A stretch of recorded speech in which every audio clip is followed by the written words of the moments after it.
नमस्कार, चैनल 9 देख रहे हैं आप। मैं हूं राहुल शर्मा और इस समय हम मौजूद हैं शिमला में और इस समय हमारे साथ मौजूद है सरकाघाट क्षेत्र से एक पर्सनैलिटी जो कि समाज सेवा में बहुत ही महत्वपूर्ण भूमिका निभा रहे हैं अपने क्षेत्र में और चुनावों के इस दौर में उन्होंने भी अपनी ताल ठोक दी है इलेक्शन के लिए सरकाघाट क्षेत्र से। सर शिशु शर्मा जी, आपका स्वागत है हमारे इस कार्यक्रम में। मैं शशि शर्मा सरकाघाट कंस्टिट्यूंसी का रहने वाला हूँ और मेरा परिचय है कि मेरा जो गांव है वो अरलियान गांव है और अरलियान जो गांव है वो मंडी डिस्ट्रिक्ट में आता है। सर मैं आपसे ये जानना चाहूँगा कि आप जो है समाज सेवा के क्षेत्र में जुड़े हैं, साथ ही आप सक्सेसफुल जो है बिजनेसमैन भी है, तो आप राजनीति की तरफ किस तरह से मोड़ आपका आया, किस तरह से आप राजनीति की तरफ अपने आप को देख रहे हैं? मेरे पिताजी बीजेपी से पहले जनता दल था और जनता दल से पहले हमारा देश आज़ाद हुआ तो शायद सभी लोग कांग्रेसी हुआ करते थे और हमारे फादर भी आज़ादी के वक्त के टाइम शायद कांग्रेस पार्टी पे हुआ करते होंगे।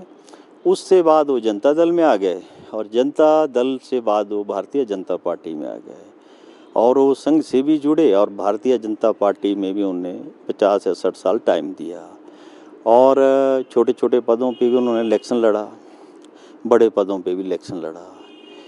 वो खेती बाड़ी तो नहीं करते थे, खेती बाड़ी हम बच्चे ही करते थे और हमारे फादर ने आज से 15 या 20 साल पहले जिला परिषद का इलेक्शन लड़ा। कांग्रेस का राज हुआ करता था तो बहुत कम मार्जिन वोटों से हारे, पर हार को भी जीत ही समझते थे क्योंकि वो लोगों से मतभेद नहीं करते थे कि आप कांग्रेसी है या आप किसी और पार्टी की हैं या आपने मेरी सपोर्ट नहीं की है। वो लगातार लोगों के कामों में लगे रहते थे और उससे बाद रहा मेरा सवाल, तो मैं भी 50 साल की एज में होने वाला हूँ और लगभग मेरा भी संघ की विचारधारा से जुड़ा हूँ और साथ में भारतीय जनता पार्टी से ही बचपन से जुड़ा हूँ। तो लोगों जॉब भी मैंने की 95 से, तो जब मैंने जॉब शुरू की तो उसमें राजनीतिक कुछ ऐसे मुद्दे रहे कि मेरे को 5-6 साल के बाद अपनी नौकरी छोड़नी पड़ी।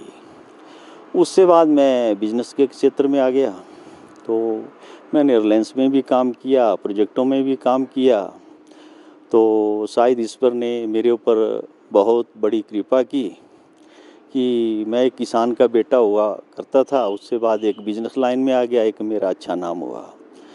तो उससे बाद मैंने कई प्रोजेक्टों में काम भी किया, वहाँ अच्छा अनुभव भी हुआ, अच्छे लोगों से मिले भी। तो उससे बाद मैं लगभग कोरोना काल से लेके 3-4 साल से घर में भी होता हूँ, तो अपने कार्य क्षेत्र में भी जाता हूँ। तो यहाँ मैं छोटे छोटे कार्य करता रहता हूँ जो समाज सेवा से जुड़े होते हैं, चाहे वो रास्ते का कार्य है, चाहे वो गरीबों की कोई प्रॉब्लम है, उसमें मैं ये समझता हूँ कि ईश्वर जो दे रहा है, ईश्वर देने वाला है, तो मैं उससे कुछ ना कुछ थोड़ा थोड़ा करता रहूँ। यही मेरा सहयोग जनता में रहता है और मैं जनता के बीच जब जाता हूँ तो मैं उसमें ये नहीं देखता कि ये भारतीय जनता पार्टी के हैं, कांग्रेस के हैं या किस जाति के हैं, किस धर्म के हैं। जो मेरे से जनता के लिए, गरीबों के लिए होता है वो मैं करता हूँ। सर आप सरकाघाट क्षेत्र से आते हैं और अभी वर्तमान में वहाँ पे भाजपा की ही विधायक हैं, तो आप किस तरह से देखते हैं, किस तरह की चुनौती रहेगी अपनी पार्टी के भीतर ही आपको? सर मेरा भाजपा के हमारे आदरणीय हैं कर्नल इंद्र सिंह जी और मेरा साथ में यही एक विनती है कि जो हमारा संघ या पार्टी जो डिसीजन लेगी और जो मेरे को भूमिका देगी उसको मैं ठीक ढंग से निभाऊंगा। समाज सेवा जो आपने क्षेत्र चुना है, आपने कहा आप सरकारी नौकरी में भी रहे और समाज सेवा और इसके अलावा कई प्रोजेक्ट्स आपके चल रहे हैं, थोड़ा सा उसके बारे में भी बताएं, कहाँ कहाँ पे प्रोजेक्ट चल रहे हैं और किस तरह से आप अपने वर्कर्स को उनका ध्यान रख रहे हैं? जो मेरे वर्कर हैं, कुछ बीच में 4-5 साल कुछ ऐसी प्रॉब्लम है, ऐसी घटनाएं घट गई थी, उसके कारण मेरा कुछ काम बंद हो गया था। उसके बाद मैं अपने गांव में भी, चाहे वो बाड़बंदी का कार्य रहा, उसको मैंने शुरू किया। तो वहाँ के हमारे नंदलाल जी प्रेमी जी हैं, बहुत आदरणीय हैं, वो हमने वहाँ प्रधान बनाए। रमेश ठाकुर जी हैं, वो हमने साथ जोड़े। पूर्णचंद जी हैं, डॉक्टर ब्रह्मदास जी हैं, और वहाँ पर बहुत से हमारे किसान हैं जो हमारे साथ जुड़े, और हमने ये एक वहाँ 9,000 बीघे के चारों तरफ एक बाड़बंदी का कार्य किया। वो कोरोना काल में भी धीरे धीरे चलता रहा। उसमें कुछ पैसा हमने लोगों से भी गांव-गांव में जाके इकट्ठा किया, और कुछ पैसा हम सब ने मिल के अपनी जेब से लगाया, और उस आज वो बाड़बंदी लग चुकी है। 400 मीटर बाड़बंदी रह गई है, और जो बाड़बंदी लगी है उसमें अच्छी खेती हो रही है, चाहे वो मक्की है, चाहे धान है, चाहे वहाँ फ्रूट के पेड़ लगे हैं। तो वहाँ आजकल आप देखेंगे, कभी आपको मौका मिलेगा हमारे एरिया में आने का, तो वहाँ बहुत अच्छा, मेरे हिसाब से अच्छा कार्य हुआ है। शिशु शर्मा जी, आप ने टिकट के लिए आवेदन तो किया है, लेकिन अगर आपको बाई चांस टिकट नहीं मिलता है तो आप आगे की भूमिका किस तरह से देखते हैं? सर, मैंने आपको पहले भी बोला है कि मैं एक छोटा सा कार्य करता हूँ।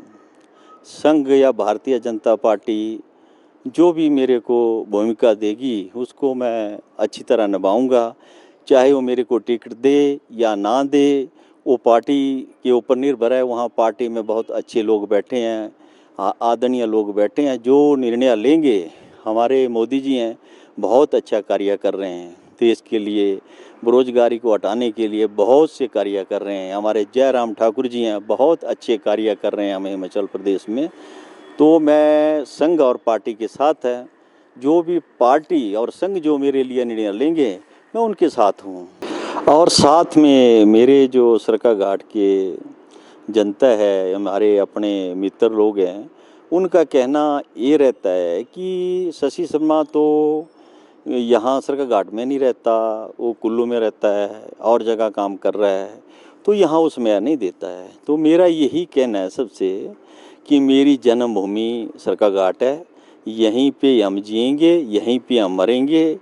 और कई बार अगर हम काम से बाहर चले भी जाते हैं तो कभी भी यहाँ कोई दुख सुख की बात होती है तो हम सरकाघाट में आते हैं और अपने कार्य करते हैं। रही बात लोगों की, जहाँ कोई बीमार होता है या डेथ होती है या कोई प्रॉब्लम और होती है हॉस्पिटल की, तो वहाँ हम विशेष करके उस जगह पे ज़रूर आते हैं। उन लोगों की जो भी हेल्प हमारे से होती है हम उस हेल्प को करते हैं। ये थे सरकाघाट क्षेत्र से समाज सेवी शिशु शर्मा जी। इनका मानना है कि भाजपा की टिकट पे ही इस बार सरकाघाट क्षेत्र से के लोगों की सेवा करने के लिए तत्पर रहेंगे। शिमला से कैमरामैन कल्याण पिंपरा के साथ राहुल शर्मा की रिपोर्ट।